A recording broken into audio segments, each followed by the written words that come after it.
ಎರಡೂ ಪಕ್ಷದ ಮುಖಂಡರು ಇವತ್ತು ಏನು ಸೇರಿರ್ತಕ್ಕಂಥ ಒಂದು ಸಮನ್ವಯ ಸಭೆಯ ಉದ್ದೇಶ ನಮ್ಮ ದೇಶದ ಪ್ರಧಾನಮಂತ್ರಿಗಳಾದಂಥ ನರೇಂದ್ರ ಮೋದಿಜಿಯವರು, ಅಮಿತ್ ಶಾ ಅವರು, ಮಾಜಿ ಪ್ರಧಾನಮಂತ್ರಿಗಳಾದಂಥ ದೇವೇಗೌಡರು, ಮಾಜಿ ಮುಖ್ಯಮಂತ್ರಿಗಳಾದಂಥ ಕುಮಾರಣ್ಣನವರ ಒಂದು ಆಶೀರ್ವಾದದಿಂದ ಇವತ್ತು NDA ಮೈತ್ರಿಕೂಟದ ಅಭ್ಯರ್ಥಿಯಾಗಿ ನಮ್ಮ ಮಲ್ಲೇಶಣ್ಣನವ್ರನ್ನ ಅಭ್ಯರ್ಥಿಯಾಗಿ ಘೋಷಣೆ ಮಾಡಿ ಅದರ ಒಂದು ಮುಂದುವರೆದ ಭಾಗ ಇವತ್ತು ಈ ಒಂದು ಸಮನ್ವಯ ಸಭೆಯನ್ನು ಕರೆದಿರ್ತಕ್ಕಂಥ ಉದ್ದೇಶ. ಮಠಕ್ಕೆ ಬಿಜೆಪಿಗೆ, ಜಾತ್ಯತೀತ ಜನತಾ ದಳಕ್ಕೆ, NDA ಮೈತ್ರಿಕೂಟಕ್ಕೆ, ನೆಚ್ಚಿನ ಪ್ರಧಾನಮಂತ್ರಿಗಳಾದ ನರೇಂದ್ರ ಮೋದಿಜಿಗೆ, ರೈತರ ಕಣ್ಮಣಿ ದೇವೇಗೌಡರಿಗೆ, ರೈತರ ಕಣ್ಮಣಿ ಯಡಿಯೂರಪ್ಪನವರಿಗೆ, ಕುಮಾರಣ್ಣನಿಗೆ. ಲೋಕಸಭಾ ಚುನಾವಣೆಯ ಒಮ್ಮತದ ಮೈತ್ರಿ ಅಭ್ಯರ್ಥಿಯ ಗೆಲುವಿಗಾಗಿ ಬಿಜೆಪಿ ಮತ್ತು JDS ಪಕ್ಷದ ಒಂದು ಸಮನ್ವಯ ಸಭೆಯ ಒಂದು ಕಾರ್ಯಕ್ರಮದಲ್ಲಿ ವೇದಿಕೆ ಮಾಡಿರ್ತಕ್ಕಂಥ ಎಲ್ಲ ಮುಖಂಡರು, ಪದಾಧಿಕಾರಿಗಳು, ಅಭಿಮಾನಿಗಳು ಹಾಗೆ ಮಾಧ್ಯಮಿತರಿಗೆ ಶುಭಾಶಯ ಕೋರ್ತಾ ತಂದಿದ್ರೆ, ಸಂವಿಧಾನಕ್ಕೆ ಗೌರವ ಕೊಟ್ಟಿದ್ರೆ, ಈ ದೇಶವನ್ನ ಭ್ರಷ್ಟಾಚಾರದಲ್ಲಿ ಮುಳುಗಿಸದೆ ಒಳ್ಳೆಯ ಆಡಳಿತವನ್ನ ಕೊಟ್ಟಿದ್ರೆ ಈ ದೇಶಕ್ಕೆ ಬಿಜೆಪಿ ಆಗಲಿ ಜನತಾದಳ ಬೇಕಿರಲಿಲ್ಲ. ಈ ದೇಶವನ್ನು ತುಂಡು ತುಂಡಾಗಿ ಒಡೆಯತಕ್ಕಂಥ, ದೇಶವನ್ನ ಭ್ರಷ್ಟಾಚಾರದಲ್ಲಿ ಮುಳುಗಿಸಿ ತಮ್ಮ ಮನೆಗಳನ್ನು ತುಂಬಿಸಿಕೊಳ್ತಕ್ಕಂಥ ವ್ಯವಸ್ಥೆ ಯಾವತ್ತು ಪ್ರಾರಂಭವಾಯಿತೋ ಕಾಂಗ್ರೆಸ್ಸಿನ ವಿರುದ್ಧವಾದ ಎಲ್ಲಾ ಮುಖಂಡರುಗಳು ಒಟ್ಟುಗೂಡಿ 1975, 76, 77ರಲ್ಲಿ ಈ ದೇಶದಲ್ಲಿ ಒಂದು ಹೊಸ ವ್ಯವಸ್ಥೆಯನ್ನ ಹುಟ್ಟು ಹಾಕಿದ್ರು. ಆ ವ್ಯವಸ್ಥೆ ಜನತಾ ಪರಿವಾರ.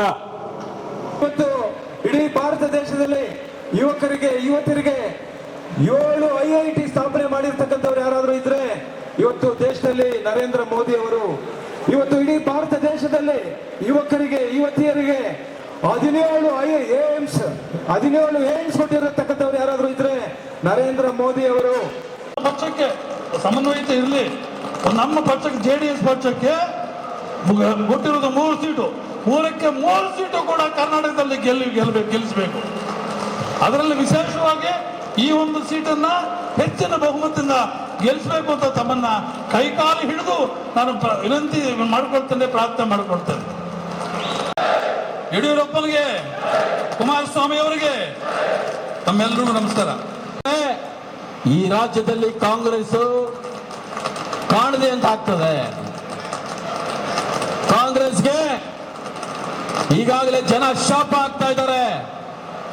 ರಾಜ್ಯದಲ್ಲಿ ಹಾಹಾಕಾರ, ಬರಗಾಲ, ಕುಡಿಯಕ್ಕೆ ನೀರಿಲ್ಲ, ರಾಜ್ಯದ ಆರ್ಥಿಕ ಪರಿಸ್ಥಿತಿ ದಿಕ್ಕೆಟ್ಟೋಗಿದೆ. ಆರ್ಥಿಕ ಪರಿಸ್ಥಿತಿ ಇವತ್ತು ಅದು ಗತಿಯಾಗಿದೆ. ಈ ದೇಶಕ್ಕೆ ಇವತ್ತು NDA ಅವಶ್ಯಕತೆ ಇದೆ. ಈ ದೇಶಕ್ಕಾಗಿ, ಈ ದೇಶದಲ್ಲಿರ್ತಕ್ಕಂಥ ಬಹುಸಂಖ್ಯಾತರ ಹಿಂದೂಗಳಿಗಾಗಿ ನಾವು ಇವತ್ತು ಒಂದು ದೃಢ ನಿರ್ಧಾರ ತಗೊಂಡು ಬಲಿಷ್ಠ ಭಾರತ ನಿರ್ಮಾಣಕ್ಕಾಗಿ, ಸಮೃದ್ಧಿ ಭಾರತ ನಿರ್ಮಾಣಕ್ಕಾಗಿ ಪ್ರಪಂಚ ಇವತ್ತು ಭಾರತದ ಕಡೆ ತಿರುಗಿ ನೋಡ್ತಾ ಇದೆ. ಕರ್ನಾಟಕ ರಾಜ್ಯದಲ್ಲಿ ಹಾಸನ, ಮಂಡ್ಯ, ಕೋಲಾರನ ಇವತ್ತು NDA ಅಭ್ಯರ್ಥಿಗಳಿಗೆ ಬಿಟ್ಟುಕೊಟ್ಟಿದ್ದಾರೆ. ಬಿಜೆಪಿ ಪಕ್ಷದ ಕಾರ್ಯಕರ್ತರು ಪ್ರಾಮಾಣಿಕವಾಗಿ, JDS ಪಕ್ಷದ ಕಾರ್ಯಕರ್ತರು ಪ್ರಾಮಾಣಿಕವಾಗಿ ರಾಜಕೀಯದ ಎಲ್ಲ ಸಮಸ್ಯೆಗಳನ್ನ ಬದಿಗಿಟ್ಟು ಮಲ್ಲೇಶ್ ಬಾಬು ನಮ್ಮ ಅಭ್ಯರ್ಥಿ ಅನ್ನೋ ದೃಷ್ಟಿಯಿಂದ ಕೆಲಸ ಮಾಡಿ ಅತಿ ಹೆಚ್ಚು ಮತಗಳಿಂದ ಮಲ್ಲೇಶ್ ಬಾಬು ಅವ್ರನ್ನ ಗೆಲ್ಲಿಸಿಕೊಡ್ಬೇಕು.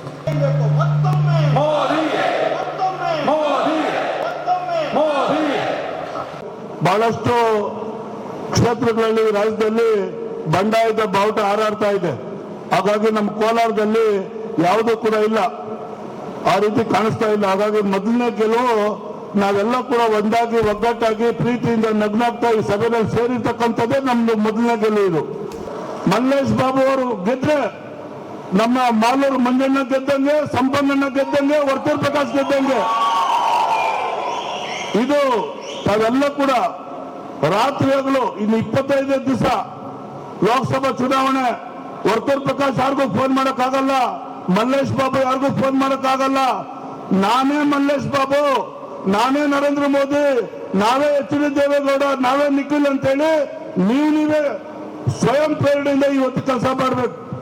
ನನ್ನ ಪ್ರೀತಿಯ ಅಭ್ಯರ್ಥಿ ಮಲ್ಲೇಶ್ ಬಾಬು ಅವರಿಗೆ ಮತ್ತೊಮ್ಮೆ ಶುಭಾಶಯ ತಿಳಿಸುತ್ತಾ, ಇವತ್ತು ನಾವೆಲ್ಲ ಒಂಥರ ಎಂಗೇಜ್ಮೆಂಟ್ ದಿವಸ ಇತ್ತು. ಹೆಣ್ಣು ಗಂಡಿಗೆ ಎರಡು ಕಡೆಯಿಂದ ಕರೆದು ಎಂಗೇಜ್ಮೆಂಟ್ ದಿವಸ ಇತ್ತು. ಹೆಣ್ಣು ಕಡೆಯವರು ಬಿಜೆಪಿಯವರು, ಗಂಡು ಕಡೆ ಜೆಡಿಎಸ್ ಅವರು. ಇಷ್ಟೇ ವ್ಯತ್ಯಾಸ. 4ನೇ ತಾರೀಕು ಮುಹೂರ್ತ ಬರುತ್ತೀವಿ, ಏನಂತಂದ್ರೆ ನಾಮಪತ್ರ ಹಾಕ್ತೀವಿ. ಇಷ್ಟೇ ಇವತ್ತಿನ ಕಾರ್ಯಕ್ರಮ ಉದ್ದೇಶ, ಬೇರೆ ಕಾರ್ಯಕ್ರಮ ಅಲ್ಲ. ಕೋಲಾರ ಜಿಲ್ಲೆಯಲ್ಲಿ ಯಾರು ಗಣಿಸಿಂದ ಬೆಂಗಳೂರಿಂದ ಕರ್ಕೊಂಡು ಬಂದವ್ರಿ. ಕೋಲಾರ ಜಿಲ್ಲೆಯಲ್ಲಿ ಯಾರು ಗಣಿಸಿಂದ ಬೆಂಗಳೂರಿಂದ ಕರ್ಕೊಂಡು ಬಂದವ್ರಿ. ಬಹುಶಃ ಕಾಂಗ್ರೆಸ್ ಕೋಲಾರ ಯಾರು ಗಳಿಸಿಲ್ಲ, ನಮ್ಮ ತಗಲಕ್ಕೆ ಗಳಿಸಿಲ್ಲ. ನೀವು ಕಡೆ ಬಹುಶಃ ಕಾಂಗ್ರೆಸ್ ಕೋಲಾರ ಯಾರು ಗಳಿಸಿಲ್ಲ, ನಮ್ಮ ತಗಲಕ್ಕೆ ಗಳಿಸಿಲ್ಲ. ನೀವು ಕಡೆ ಬಹುಶಃ ನೀವು ಅರ್ಥ ಮಾಡ್ಕೊಳ್ಳಿ. ಕೋಲಾರ ಜಿಲ್ಲೆಗೆ ಹುಟ್ಟಿರ್ತಕ್ಕಂಥ ಮಲ್ಲೇಶ್ ಬಾಬು ಬೇಕಾ, ಬೆನ್ನು ಹುಟ್ಟಿರ್ತಕ್ಕಂಥ ಇನ್ನೊಬ್ರು ಯಾರೋ ಬೇಕಾ? ಜೆಡಿಎಸ್ ಬಿಜೆಪಿ ಇನ್ನೂ ಜಾಸ್ತಿ ಲೀಡ್ ಬರ್ತದೆ. ನಾವೆಲ್ಲ ಸೇರ ನಮ್ಮನೆ ಮಗ ಅಂತ ಹೇಳ್ತಾರ ಮಲ್ಲೇಶ್ವರ ಕ್ಯಾಂಡಿಡೇಟ್ ಮತ್ತೊಮ್ಮೆ ಹೇಳ್ತೀನಿ, ನಾವೇ ಕ್ಯಾಂಡಿಡೇಟ್, ನರೇಂದ್ರ ಮೋದಿ ಅವರ ಕ್ಯಾಂಡಿಡೇಟ್, ಕುಮಾರಸ್ವಾಮಿ ಕ್ಯಾಂಡಿಡೇಟ್. ವಿಶ್ವಾಸದಿಂದ ಕೆಲಸ ಮಾಡೋಣ, ಜೊತೆಯಲ್ಲಿ ಕೆಲಸ ಮಾಡೋಣ, ಪರಸ್ಪರ ಅನ್ನೋಂತ ಕೆಲಸ ಮಾಡೋಣ. ಹಳ್ಳಿಗಳಲ್ಲಿ ನಾಳೆಯಿಂದ ಶುರು ಮಾಡಿ ಒಂದು 23 ದಿನ ಮಾತ್ರ ಇದೆ. 23 ದಿನ ಒಂದು ವ್ಯವಸ್ಥೆಯಲ್ಲಿ ನಾವೆಲ್ಲರೂ ಸೇರಿ ಮಾಜಿ MLAಗಳು, ಮಾಜಿ MLAಗಳು, MLCಗಳು ಮತ್ತೆ ಎಲ್ಲ ಕಾರ್ಯಕರ್ತರೆಲ್ಲ ಸೇರಿ JDS ನ ನಮ್ಮ ಅಭ್ಯರ್ಥಿ, NDA ನಮ್ಮ ಅಭ್ಯರ್ಥಿ, ಬಿಜೆಪಿಯ ನಮ್ಮ ಅಭ್ಯರ್ಥಿ ಮಲ್ಲೇಶ್ ಬಾಬುವನ್ನು ಗೆಲ್ಲಿಸಬೇಕು ಅನ್ನೋ ಮನೆಯನ್ನು ಮಾಡಿ ನಿಮ್ಗೆಲ್ಲರೂ ಗೆಲ್ಸೋದು ಮಾತು ಮುಗಿಸ್ತೀನಿ. ಭಾರತ್ ಮಾತಾ ಕೀ. ಬೇರೆ ಯಾರಿಗೂ ಭಾಷಣ ಕೊಡೋದು ಬೇಡ, ನೇರವಾಗಿ ಅಭ್ಯರ್ಥಿ ಕೊಡಿ ಅಂತ ಹೇಳಿದ್ದಾರೆ. ನಿಮ್ಗೆ ಧನ್ಯವಾದಗಳು. ಗೊತ್ತಾ ಸೌಂಡು? ಅದು ಯಾರೋ ಗೌತಮ್ ಅಂತ ಬಂದಿದ್ದಾನಲ್ಲ ಬೆಂಗಳೂರಿಂದ, ಆತ ಕೇಳಿಸಿ ಹಂಗೆ ವಾಪಸ್ ಹೋಗ್ಬೇಕು. ಎಲ್ಲಿ ರಾಮಚಂದ್ರ ಬಾರ್ಡ್ರಿಂದ ಆ ತರ ಕೇಳಿಸ್ಬೇಕು. ಜೈ ಭಾರತ್ ಮಾತಾ ಕೀ. ನರೇಂದ್ರ ಮೋದಿಜಿ ಅವರಿಗೆ, ದೇವೇಗೌಡರಿಗೆ, ಕುಮಾರಣ್ಣಗೆ, ಯಡಿಯೂರಪ್ಪನವ್ರಿಗೆ, ನಿಮ್ಗೆ NDA ಅಭ್ಯರ್ಥಿ ಆಗಿರ್ತಕ್ಕಂಥ ಮಲ್ಲೇಶ್ ಬಾಬುರವರೇ. ಎಲ್ಲರಿಗೂ ನಮಸ್ಕಾರ.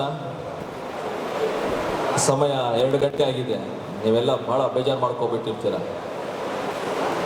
ವೇದಿಕೆ ಮೇಲೆ ಇರುವ ಎಲ್ಲ ಗಣ್ಯರಿಗೆ ನಮಸ್ಕರಿಸ್ತಾ, ವೇದಿಕೆ ಮುಂದೆ ಇರುವ ನೀವು ಗಣ್ಯರೇ, ನೀವು ಮುಖಂಡರೇ, ಇವತ್ತು ಏನು ನನ್ನ NDA ಅಭ್ಯರ್ಥಿಯಾಗಿ ಘೋಷಣೆ ಮಾಡಿದ್ದಾರೆ, ಎರಡೂ ಪಕ್ಷಗಳ ಮುಖಂಡರಿಗೆ ನಾನು ಧನ್ಯವಾದಗಳು ಹೇಳೋಕ್ಕೆ ಇಷ್ಟಪಡ್ತೀನಿ. ಯಾಕಂದರೆ ಒಂದು ನಂಬಿಕೆ ಇಟ್ಕೊಂಡು ನನ್ನನ್ನು ಈ ಕ್ಷೇತ್ರದ ಅಭ್ಯರ್ಥಿಯಾಗಿ ಮಾಡಿದ್ದಾರೆ. ಏನು 8 ಕ್ಷೇತ್ರದ ಅಭ್ಯರ್ಥಿಗಳಾಗಿದ್ದರು, MLAಗಳಾಗಿದ್ದಾರೆ, XMLAಗಳಾಗಿದ್ದಾರೆ. ಎರಡೂ ಪಕ್ಷದವರು ಒಗ್ಗಟ್ಟಾಗಿ ನನಗೆ ಕೆಲಸ ಮಾಡ್ತಾರೆ ಅಂತ ನಂಬಿಕೆ ಕುಮಾರಸ್ವಾಮಿ ಅವ್ರಿಗೂ ಇದೆ, ಯಡಿಯೂರಪ್ಪ ಅವ್ರಿಗೂ ಇದೆ, ವಿಜೇಂದ್ರಣ್ಣ ಅವ್ರಿಗೂ ಇದೆ. ದಯವಿಟ್ಟು ನೀವು ನನಗೋಸ್ಕರ ಕೆಲಸ ಮಾಡ್ತಿರೋ ಒಂದು ನಂಬಿಕೆ ಇಟ್ಕೊಂಡು ನಾನು ಅಭ್ಯರ್ಥಿಯಾಗಿದ್ದೀನಿ. ಯಾಕಂದರೆ 2 ಸತಿ ನಾನು ಸೋತಿದ್ದೀನಿ ಬಂಗಾರಪೇಟೆ ಕ್ಷೇತ್ರದಲ್ಲಿ. ಆ ನೋವು ನನಗಿದೆ. ಬಟ್ ಅವರು ನನಗೆ ಒಂದು ಅವಕಾಶ ಕೊಟ್ಟಿದ್ದಾರೆ ಈ ಚುನಾವಣೆಯಲ್ಲಿ.